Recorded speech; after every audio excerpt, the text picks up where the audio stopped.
Coming up next on American Black Journal, a conversation with the man who's been tasked with turning around the Detroit public schools. We'll talk with Jack Martin about his goals for the system and how he plans to boost enrollment. What can be done to fix education in Detroit? Stay tuned for our in-depth discussion with the new DPS emergency manager. Lindsay wants to know. So I'm curious, what's DTE Energy doing to improve their customer service? Why don't we take a ride over there and let Rachel tell us? Hello. Hello. Take a walk with me. Here at DTE Energy, we're working very hard to improve our service, like answering every call under 1 minute and resolving the issue on the first call. Wow, no passing the buck, huh? Nope. And plus, we're adding over 100 customer service jobs right here in the state of Michigan. I need to get a real job. I'm going to send your application. Thanks, Rachel. DTE Energy. Know your own power.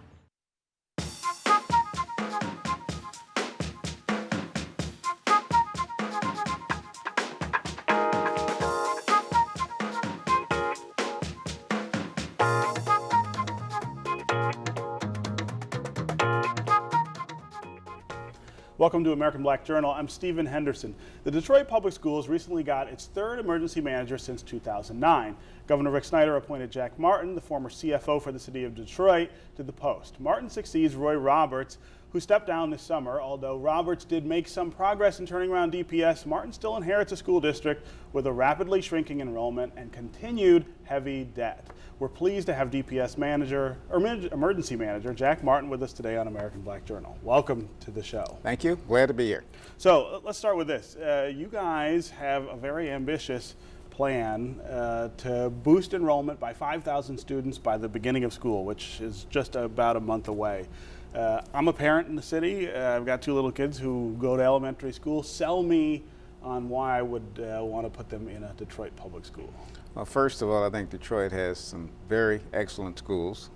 I think if you look at test scores, I think Detroit probably scores as well or better than many of our charters and many of our suburban districts. So I think there's a great opportunity for all in getting a Detroit public schools education. We have a challenge, and that is enrollment. And I think to the extent that we can increase our enrollment, our median target this year is 5,000 students, so we get our total enrollment up to about 51,000. But to the extent that we can improve that enrollment, we can fix all of our other problems, the deficit and the other issues that the district has been facing. And that's one of the things that I can remember talking with Roy Roberts, with Robert Bob. What drives revenues in a school district is one thing: it's enrollment. It's not like a city. Right. It's not like a company that has a number of different products. I mean, you get money per child, per student. And so if enrollment doesn't keep pace, then you get yourself into right. And we're looking at an infrastructure that can accommodate 80,000 students. Right. And we're around 51,000, so the incremental cost of that additional capacity is staggering. Right, and that's an important point too, which I want you to sort of explain that to the viewers. A lot of people in the city have been very upset about school closures, which we've had several of over the years, and they're saying, look, you're just dismantling the school district. But the truth is, we only have about 46,000 kids, and we have capacity, as you mentioned, for 80,000 kids. Explain what you were talking about, the incremental cost of that, and why you can't afford to keep carrying it. Well, we have to maintain those buildings to some extent if they're open. They need to be clean. The grounds need to be maintained. We, as a school district, do not want to contribute to the blight by having unused facilities that are being vandalized. So it's important that we size our employees and our buildings to fit our current student population, but at the same time we want to allow some potential for growth which we're going to aggressively pursue. Right, but there's nowhere in your mind or anyone else's mind who's helping to run the schools now the idea of getting rid of schools. I mean, you're not trying to close. You're not trying to close schools.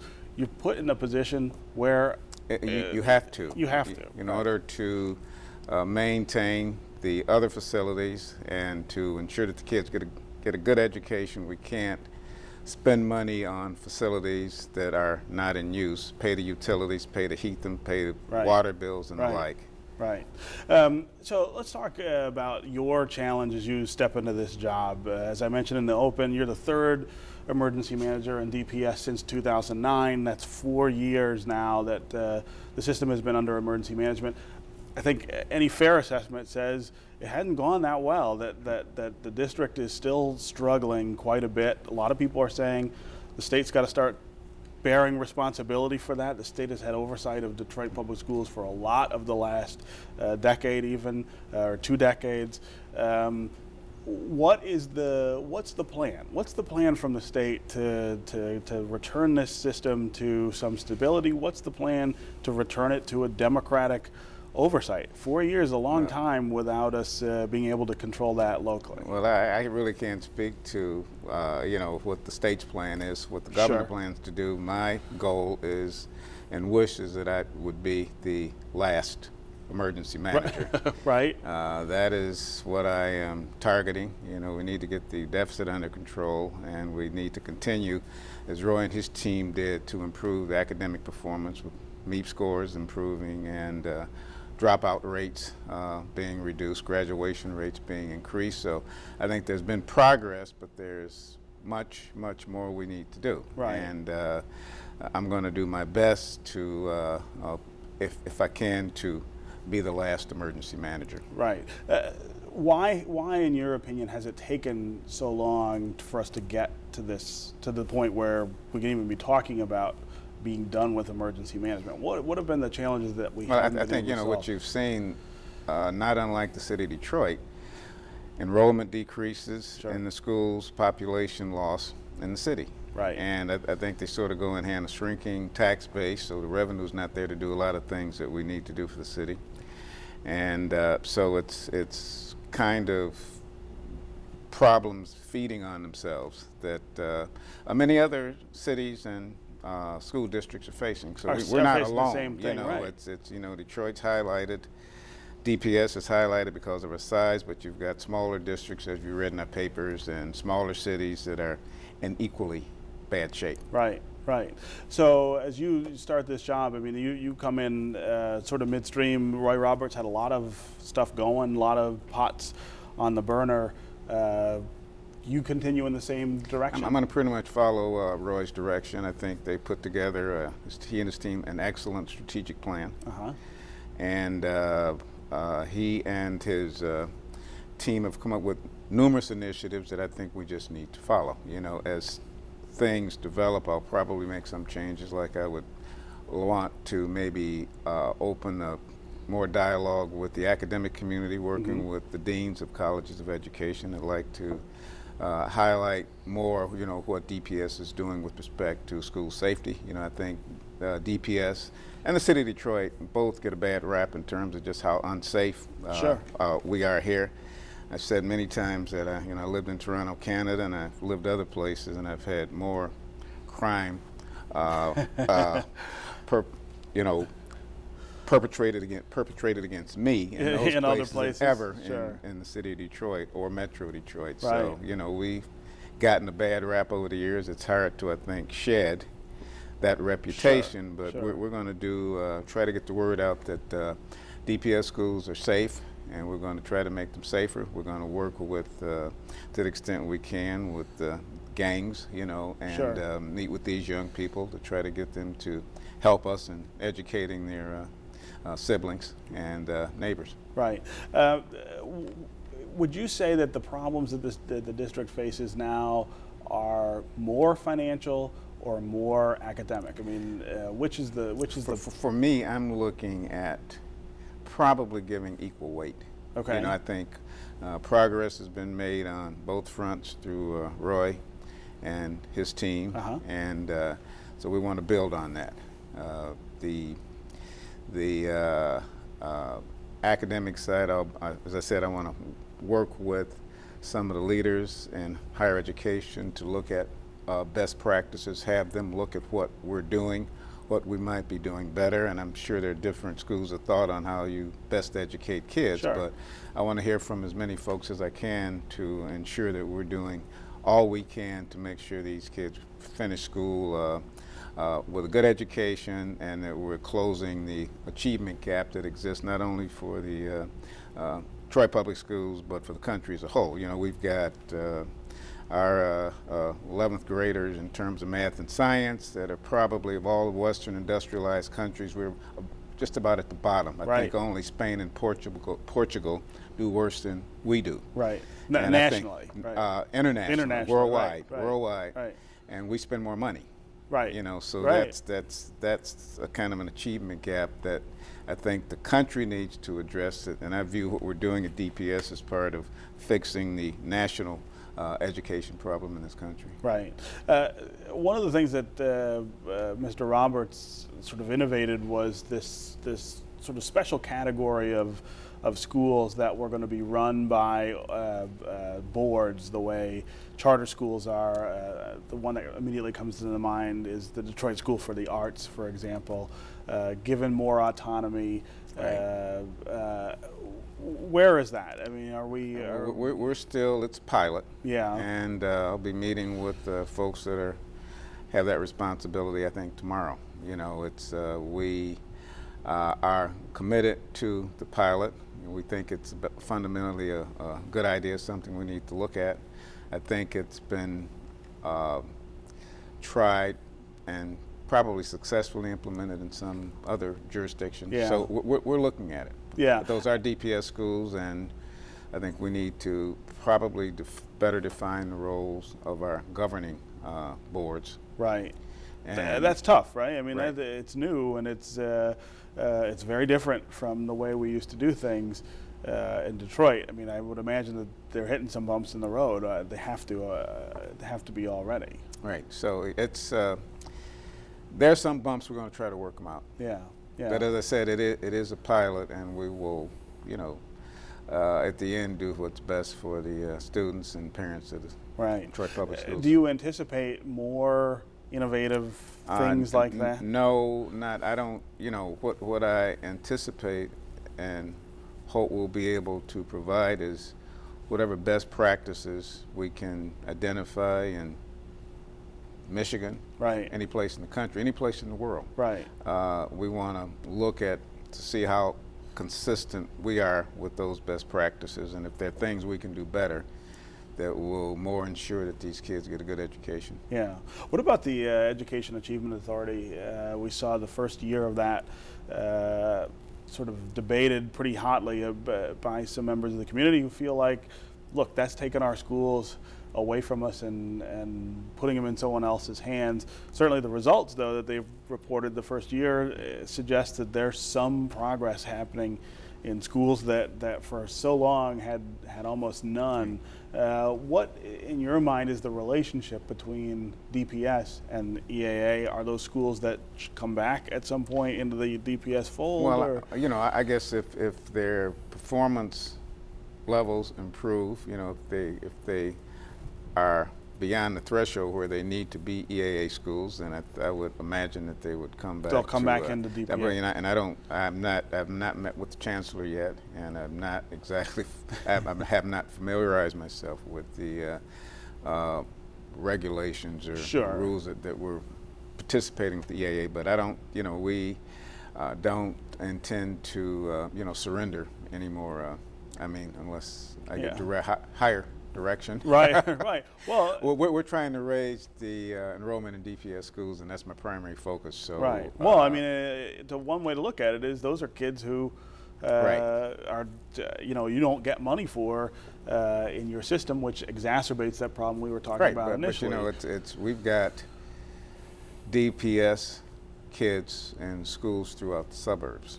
Right. That's right. That's, you know, when I was that's a bigger problem. Yeah, right? when I was EM in Highland Park, I think, you know, 60% of the kids in Highland Park schools were Detroit kids. You know, Inkster, I think a good number of the kids in the Inkster schools, maybe 500, are Detroit kids. So I think what we've got to do as a school system is convince the parents that Detroit is a better place to educate the kids. Right. I am firmly for competition and school choice, so we have to earn it. Right. But I think we have gotten a bad rap, you know, over the years when you've got, if strife, you got union strife, you've got board, executive branch strife. Right. I think parents look at that in totality and say, well, I don't want to send my child to something that's dysfunctional. Right, right. Well, or chaotic. Or I mean, right, you know, that has and I been think whenever, you know, I can remember the years, you know, when there've been strikes at the beginning of the school year, and I think it's one year not too far back where DPS lost a number of students, you know, just because of that strike. So, Right. but I'm meeting with the unions. I think the meeting's been very fruitful. You know, Yeah. I've told the unions, I've told the school board, I want to work with everybody. I think collectively we can get this done, but fighting or things that scare parents to other districts is something that's counterproductive. It won't help any of us. Right. The elected school board, which still exists, even though they would call themselves a board in exile, I think is the term they use, because they don't have control of the district. What's the relationship? What's the proper relationship between them and you? So far, it's been good. The members I've met with, and I basically said to them that, you know, they can basically carry on their board functions. They understand the power of an EM. Yeah. I understand what the powers are. I don't think I need to force that down anybody's throat. I think that we can work collaboratively to educate these kids, and Yeah. that's my goal, and I think that's how we're starting off. And so far, you know, it's It's going okay. it's right. going okay after about day 14. Right. So, Right. It's only been a couple weeks. right, but I'm encouraged by my meetings with the union leadership and my meetings with the board members. Yeah. And I intend to work with them.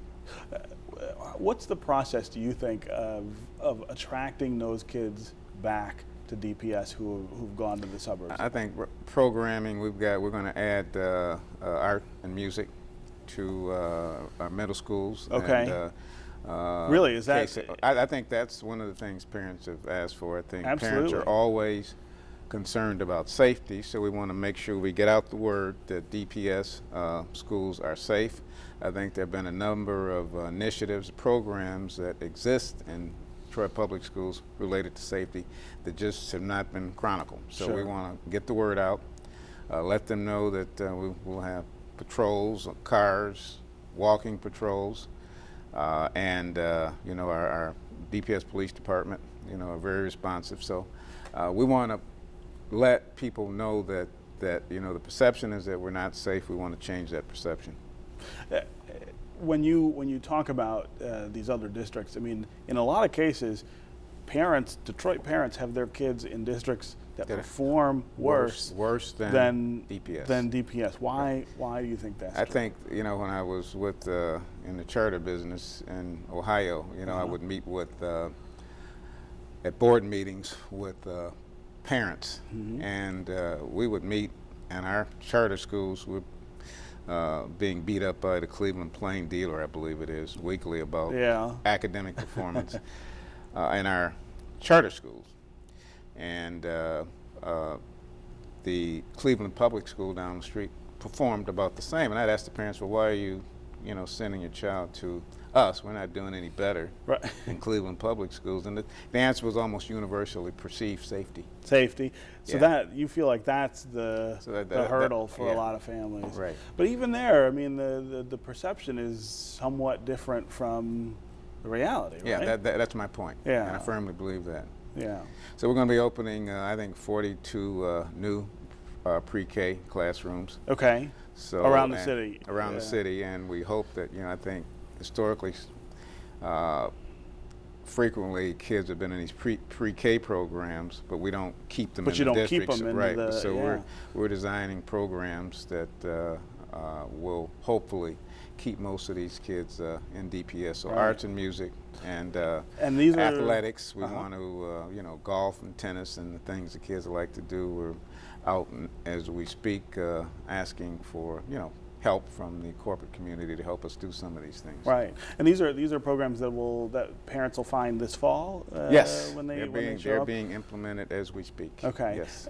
Where's the money for that? I mean, how's Well, the district? able to afford we're it? looking for donations Yeah. and volunteers. You know, Yeah. I've been asking our country clubs, you know, when I could, we need golf instructors, Yeah. you know, for their pros that don't go to Florida Right. or Arizona. Right. Send them downtown. Yeah, yeah. Where are we in terms of the? Let me just say another thing we're doing Go ahead. now. Go ahead. Customer service. You know, I think that something I've observed, and I don't have an extensive, as you know, background in K-12. In schools, sure. Right. Right. But parents, you know, if you go to a school, and I observed this when I was in Highland Park, if you parent coming in to a school, wanting to talk to a teacher or talk to somebody just with a problem, and if you have a frontline person, a secretary, an assistant on that desk that is surly, Yeah. not courteous, Yeah. you know, then almost the immediate reaction when I was in Highland Park was, I'm pulling my kid out of your Right. school. I'm going to go somewhere else. Right. You know, so customer service, we were working, we're fortunate that Target Corporation is helping us with a customer service program. They're going to be working with our frontline workers and other workers at DPS that, you know, touch the public. Yeah. So we Present that sort of welcoming face. Right. I mean, welcoming face, you know, that could be the difference between whether a child stays with you or goes someplace else. And I'm sure our competition, the charter schools, I think they understand that. Some other districts understand that. Sure. But if you're going to be disrespected as a parent, then, you know, well, I'll go someplace else. It's business, you know. Right. And people have choices. Right. People have choices, and we have to provide stellar customer service. Now, customer service is not going to turn us around this school year. Right. But I think Right. customer service starting this school year will help build that enrollment that we need to build. Right. Where are we financially in the district right now? I mean, you mentioned that there's still a deficit. Yeah, I think we're looking at probably about 76 million now from 227 million, I think, in 2010. And that's the accumulated right, deficit. Right, that's the not accumulated the deficit, the right? yearly. And the 2014, I think our budget for school year ending June 30, 2014, I think we're looking at probably gross revenue of close to 700 million and about budgeted about $6 million in excess revenue over expenses. Okay, so you're predicting something of a surplus then? So a small surplus, but that surplus is highly dependent on us meeting these. You've got to get that enrollment, right? Right. That It number. is. What do you see as the sort of realistic future of this district, size-wise?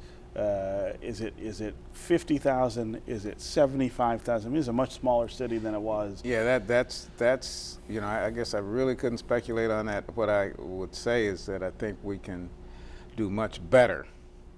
You know, if we feel like we've lost more kids our than we customer should have. service, I think there are a lot of many opportunities to increase our enrollment. Right. You know, if that's 60,000 is the right number, or 55,000, but to the extent that we can increase those enrollment numbers, we can fix most of that'll take care of the deficit. That you know, drives so everything that else. is the challenge, and what I'm saying to everybody, you know, we've got our union members, teachers, principals. I'll be out. We've got a ground campaign trying to, you know, bring kids back into keep them in the DPS and bring them back to DPS. Right. But I think that is certainly going to be what's going to determine the future. And I think the only way we can guarantee or have some assurance that we'll be successful in the coming years is customer service and educating these kids so, you know, a parent can feel good sending their child to DPS, to knowing that the child school, is going to a neighborhood school, knowing he or she's going to be safe and they're going to get a good education. Right. We've got about a minute and a half left. I want to make sure I ask you. You are a guy with a stellar career behind you. Why on earth did you, at this point, take this job? Well, my wife says that I have difficulty saying no, but I think it's sort of a noble calling. When I was working in Washington, D.C., I looked at school districts all over the country, and I think it's important for the country, it's a national problem. So if you want to drill down on just like I think healthcare is a national Sure. issue, education is right up there with healthcare. And I think we collectively, to the extent, I believe in public service. I've been doing public service Sure. since I was in my late 20s. I believe in that. I believe in trying to help out. And this is a way to do that. Now, I will say that I had not planned when I went to the city of Detroit Yeah, to right. be back into a work mode where I was working 14 hours a day. Right. I haven't done that since I was in my early 30s. Yeah. And it's And now you're back in it. and now I'm back in it. Yeah. But it's a worthwhile cause, and to the extent that I can contribute, I want to do that. Okay, well, that's important, and we're glad you decided to do it. Yeah. Thanks for the interview. Thank you. Thanks for joining us for this broadcast from our Midtown Detroit studios. We'd love to hear what you thought about today's show and get your idea for future programs. So connect with us on Facebook and on Twitter. We'll see you next time on American Black Journal. See you. Wait.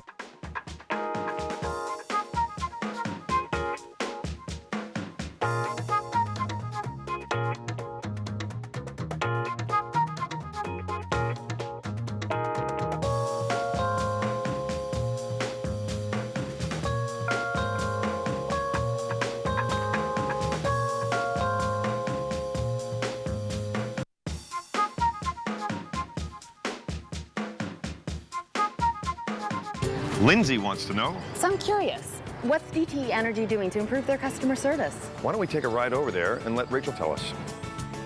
Hello. Hello, take a walk with me. Here at DC Energy, we're working very hard to improve our service, like answering every call under 1 minute and resolving the issue on the first call. Wow, no passing the buck, huh? Nope. And plus, we're adding over 100 customer service jobs right here in the state of Michigan. I need to get a real job. I'm going to send your application. Thanks, Rachel. DTE Energy. Know your own power.